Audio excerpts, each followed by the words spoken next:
여러분, 천국은 어떤 곳일까요? 대부분의 그리스도인들이 천국에 대해서 정확히 알고 있지는 않지만 그리스도인이라면 누구라도 천국에 가고 싶어 합니다. 아니, 어쩌면 교회 다니는 성도라면 당연히 천국에 갈 수 있다고 믿고 있습니다. 하지만 여러분, 우리 모두가 정말 천국에 갈 수 있을까요? 네. 어떤 한 남자가 죽어서 천국 문 앞에 도착하였습니다. 그가 천국 문 앞에 섰을 때 천국 안에서 아름다운 음악 소리, 맛있는 음식 냄새, 향기로운 꽃내음이 바람결에 실려왔습니다. 그는 생각했습니다. 역시 내가 상상하던 바로 그 천국이군. 천국의 문은 활짝 열려 있었지만 그 문 앞에는 문지기가 지키고 있었습니다. 남자는 문지기에게 물었습니다. 들어가도 되나요? 문지기는 인정사정 없이 지금은 안 된다고 퉁명스럽게 대답했습니다. 남자는 하는 수 없이 문지기의 허락이 떨어질 때까지 기다리기로 하였습니다. 그 남자는 오래 기다린 후에 그 문지기에게 다시 지금은 들어가도 되나요? 라고 물었습니다. 하지만 문지기는 안 된다고 하였습니다. 그 남자는 그렇게 하루, 한 달, 1년, 10년을 기다리면서 이제는 들어가도 되나요? 라고 물을 때마다 문지기는 안 된다고 하였고 그 남자는 하염없이 기다리기만 하였습니다. 그 남자는 오랫동안 기다리다가 한 가지 이상한 생각이 들었습니다. 자기 외에는 이 문 앞에 오는 사람이 한 사람도 없었다는 거예요. 그래서 그 문지기에게 물었습니다. 아니, 내가 이렇게 오랫동안 기다리고 있었는데 나 외에는 아무도 이 문을 찾아온 사람이 없는 것은 무슨 이유입니까? 문지기가 대답했습니다. 다른 사람은 이 문으로 들어올 수 없습니다. 이 문은 오직 당신만을 위한 문이니까요. 이제 슬슬 문을 닫아야겠습니다. 하더니 문을 닫아버렸습니다. 그 남자는 문지기가 안 된다고 하니 그런가 보다 하고 문지기가 허락할 때까지 하염없이 기다리기만 했던 것입니다. 만약 그 남자가 이런 수동적인 태도를 버리고 기다림 이상의 새로운 방법을 찾으려고 했었다면 그 남자는 천국 문에 들어갈 수 있지 않았을까요? 많은 성도님들이 교회에 나와서 신앙생활을 다 같이 하고 있지만 대부분의 성도들은 천국 문 앞에서 허락만을 기다리고 있습니다. 그 문을 어떻게 하면 들어갈 수 있는지에 대해서는 그 방법에 대해서는 찾아보지 않고 그저 지금처럼 교회에 다니면서 기다리기만 하면 모두가 다 천국에 들어갈 수 있다고 생각하는 것입니다. 예수님은 사복음서 안에서 천국에 대한 비유의 말씀을 여러 군데에서 말씀해 주셨습니다. 예수님께서 천국에 대해서 말씀하신 이 비유로 말씀하신 이유는 예수 그리스도를 믿는 사람들이 좀 더 알기 쉽게 설명하기 위해 비유를 사용하신 것입니다. 그렇기 때문에 천국에 대한 비유의 말씀을 들은 성도들이라면 그 비유가 뜻하고 있는 것이 무엇인지를 바로 깨달아서 적극적으로 천국의 문을 향해 나아갈 수 있는 삶을 살아 나아가야 하는 것이죠. 오늘 본문의 말씀은요, 양과 염소의 비유입니다. 예수님은 양과 염소의 이야기를 통해서 천국에 대해서 말씀하고 있습니다. 예수님께서 이 땅을 심판하러 다시 오신다는 것은 모두 다 아실 겁니다. 그런데 그때의 모습을 본문 31절에 이렇게 표현하고 있어요.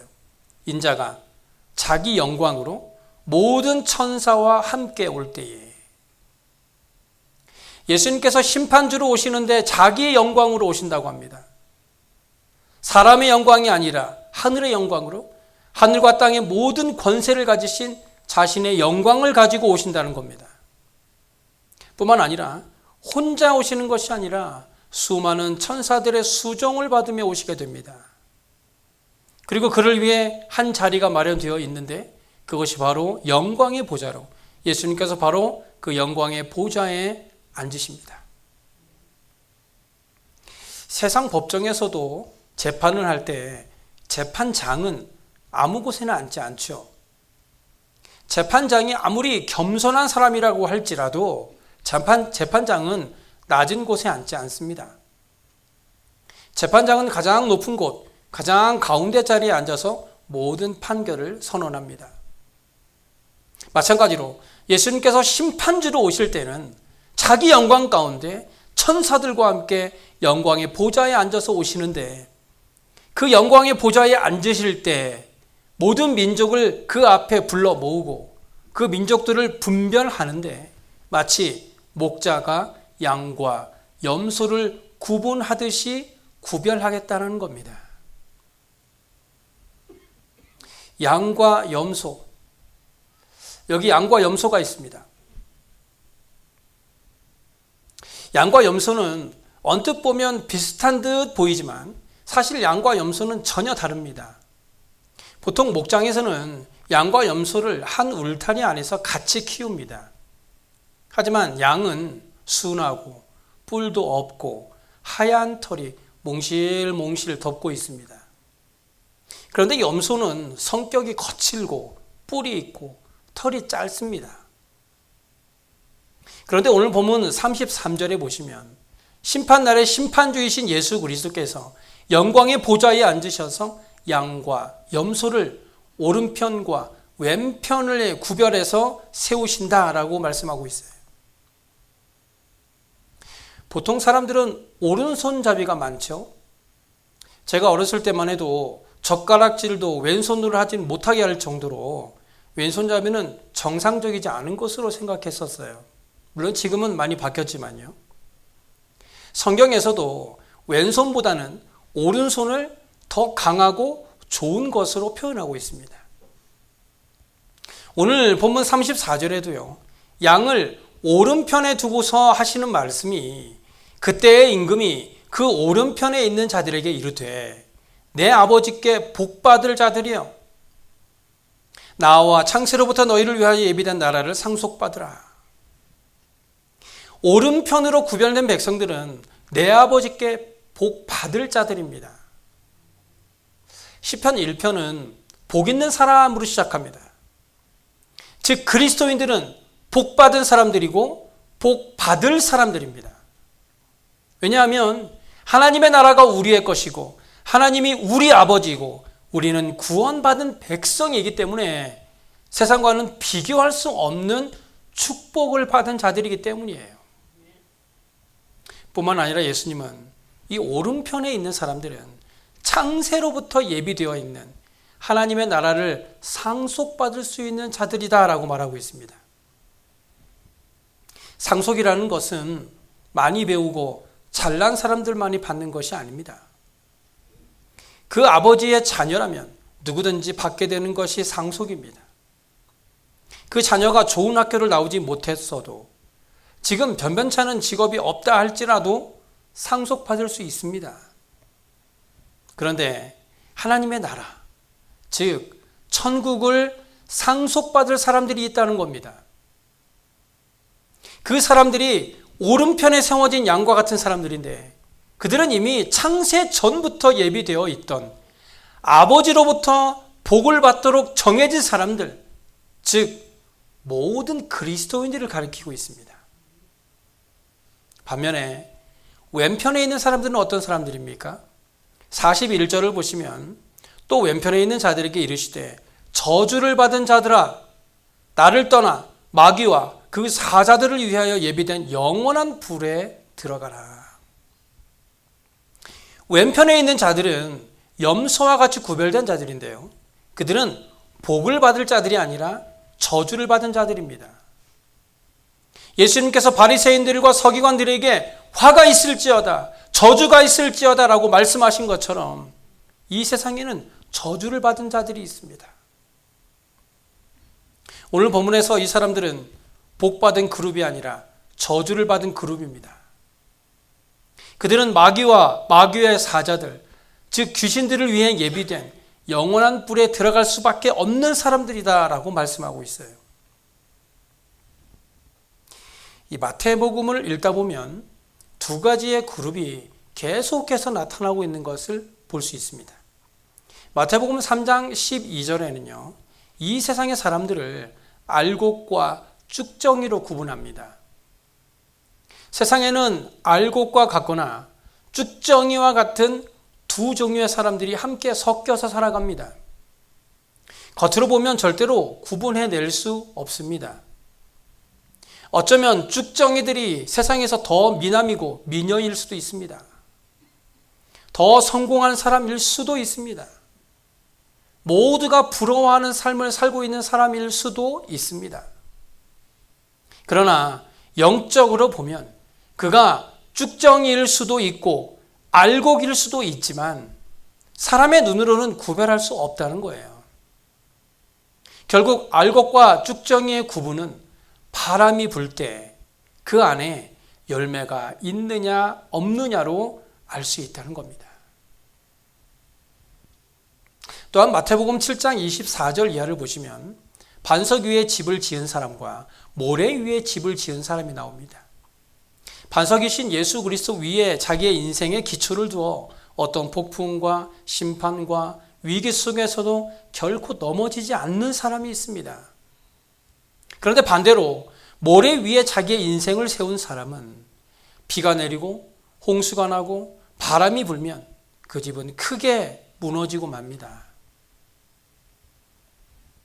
또 마태복음 13장 24절 이하를 보시면 어떤 농부가 밭에 밀을 심었습니다. 그런데 자기가 심지 않은 가라지가 같이 자라고 있는데 심지어 그 가라지가 더 잘 자랍니다. 그래서 종들이 이 가라지를 뽑아버릴까요? 라고 했더니 이 주인이 둘 다 추수할 때까지 자라게 두어라. 추수 때가 되면 가라지는 먼저 거두어 불사르게 단으로 묶고 곡식은 모아 내 곡간에 넣는다라고 말씀하셨어요. 뿐만 아니라 마태복음 13장 47절 이하에 천국은 마치 고기를 잡기 위해 바다에 던지는 그물과 같다고 했습니다. 물고기를 잡으려고 던진 그물에 고기가 가득 잡혔다고 해서 그 고기를 다 쓰는 것이 아닙니다. 어부는 그 그물을 물가로 끌어내고 앉아서 좋은 것은 그릇에 담고 쓸모없는 물고기는 내어버립니다.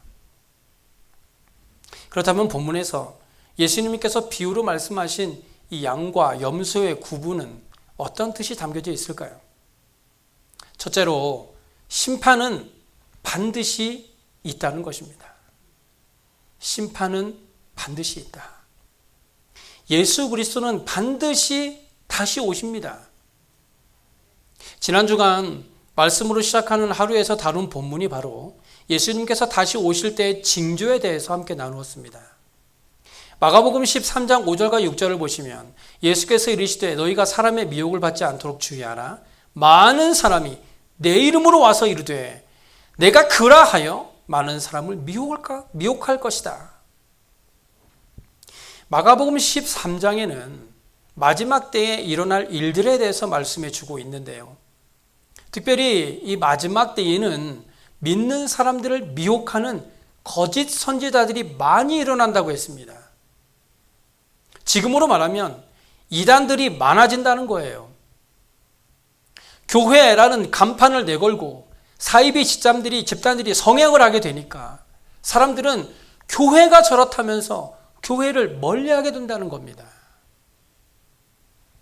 말세 때가 되면 많은 거짓 목자들이 나타나서 자기가 예수라고 하면서 성경을 잘못 해석하여 가르치고 성령과 물질을 강조하고 성령과 기복을 연결시켜서 마치 신앙생활을 열심히 하지 않아도 헌금만 많이 내면 구원받을 수 있는 것처럼 성도들을 속일 겁니다.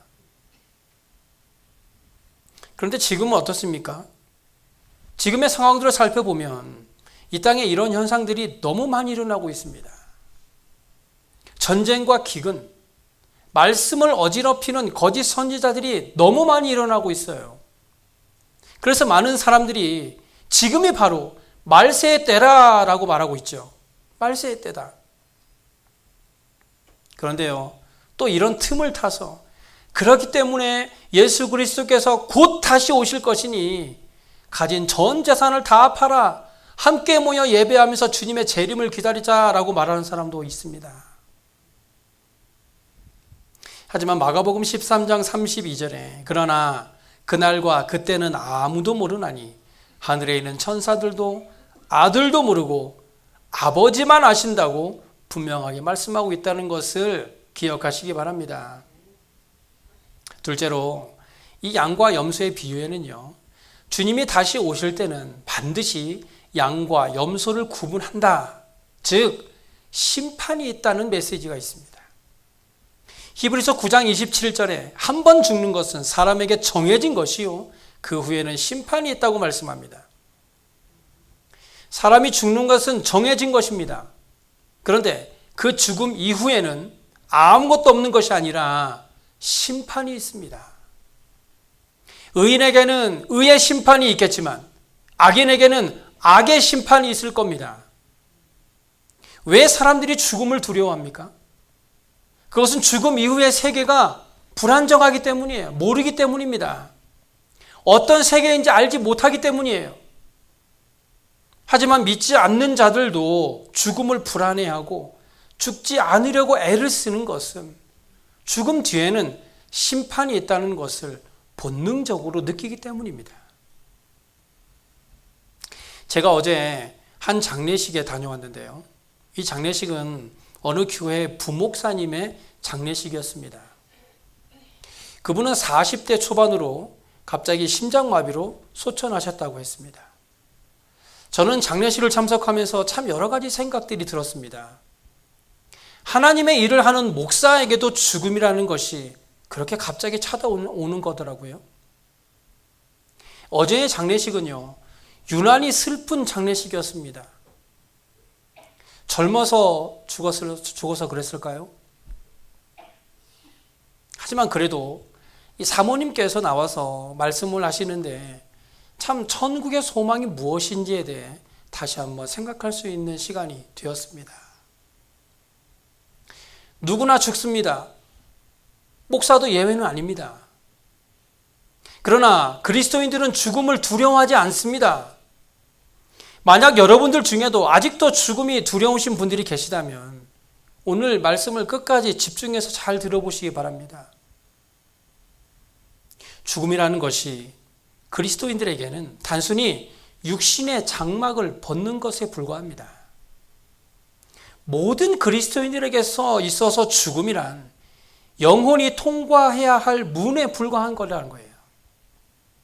그래서 그리스도인들은 나의 형제나 아내나 남편이나 부모나 자식이 죽을 때 그 죽음을 슬퍼하지만 동시에 기쁨과 소망을 가지게 됩니다. 인간적으로 육신적으로는 보지 못하는 것이 섭섭해서 잠시 슬퍼하겠지만 우리 곁을 떠나 천국에서 우리를 기다릴 것을 생각하면 다시 소망을 갖게 되는 것이죠.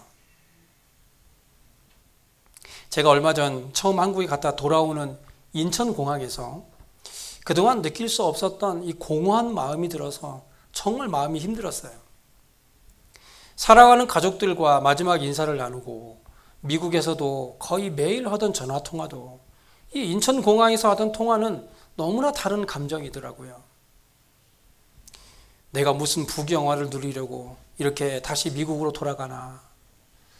내가 사랑하는 가족과 친구들을 두고 나는 무엇을 위해 또 이렇게 멀리 가야 하나라는 생각이 드니까 마치 아내와 저만 홀로 떨어져서 또 힘겨운 삶을 살아내야 한다는 생각에 정말 마음이 너무 무거웠습니다.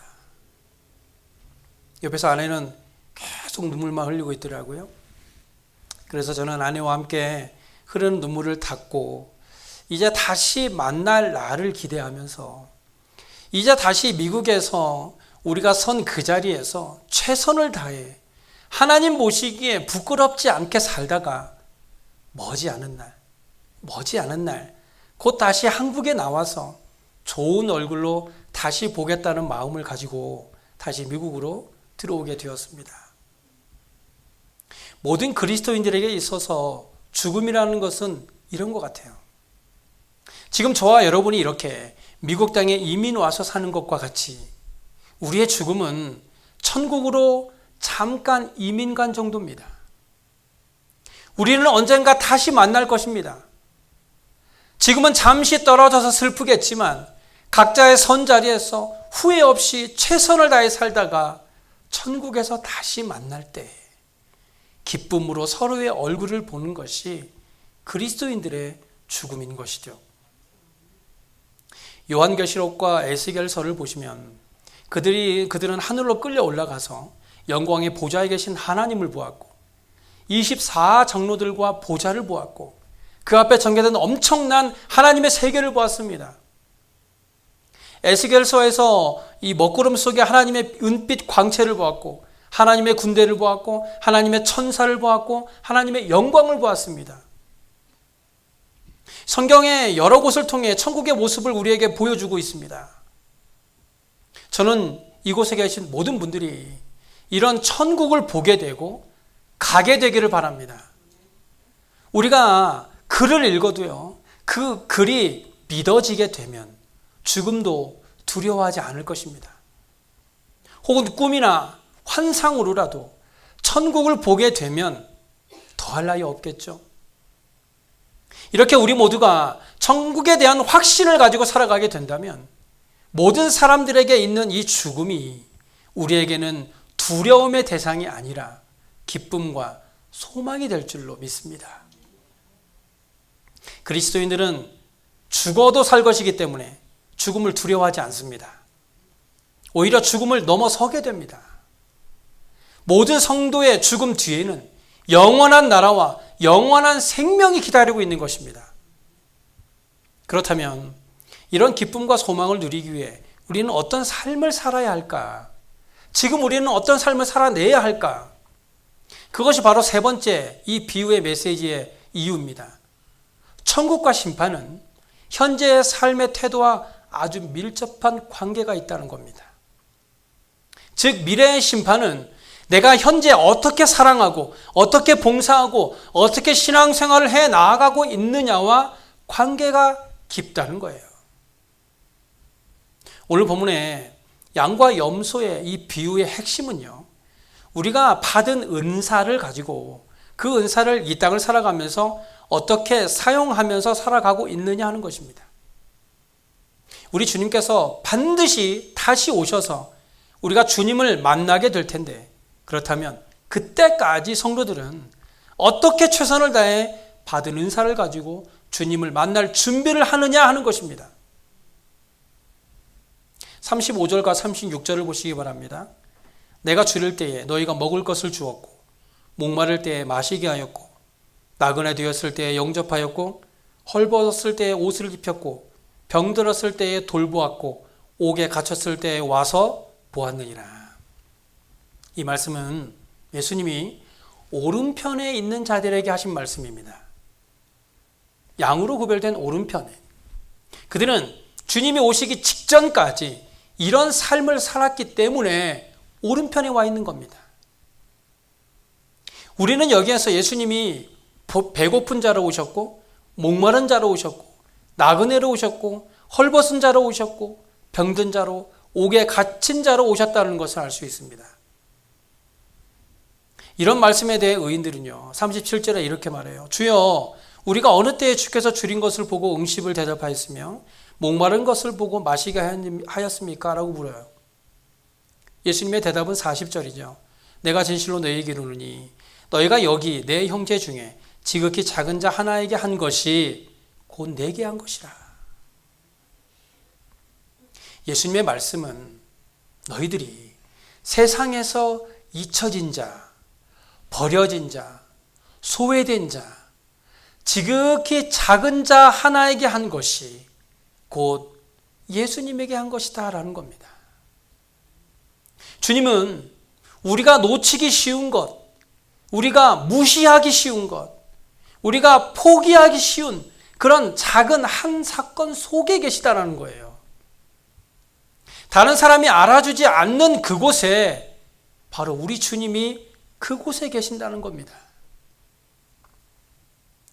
오늘날 많은 교회들이 하나님의 말씀을 배우고 은혜 받는 데는 열심인데 가난한 이웃들과 병들고 소외된 약자들을 위해서는 그 열심이 약합니다. 겉으로는 화려하고 유명하고 은혜로운 교회라고 말하지만 과연 주님은 그곳에 계실까요? 우리의 삶 속에서 예수님을 만났으면 좋겠습니다. 예수님은 친히 나는 줄이고 목마르고 나그네 되었고 헐벗었고 병들었고 옥에 갇혀 있다고 하셨어요. 우리는 바로 그런 곳에서 사람들을 돌아보고 도와줌으로 그곳에 계신 예수님을 만나야 합니다. 예수님의 생애는 탄생부터 죽음까지 모두가 이런 자들과 함께하는 삶이었습니다. 그러므로 우리가 예수님을 만나기 위해서는 우리도 바로 그곳에 있어야 합니다. 예수님의 삶을 닮아가고자 하는 사람이 예수님과 가까이 있지 않는다면 결코 예수님을 닮아갈 수 없을 겁니다.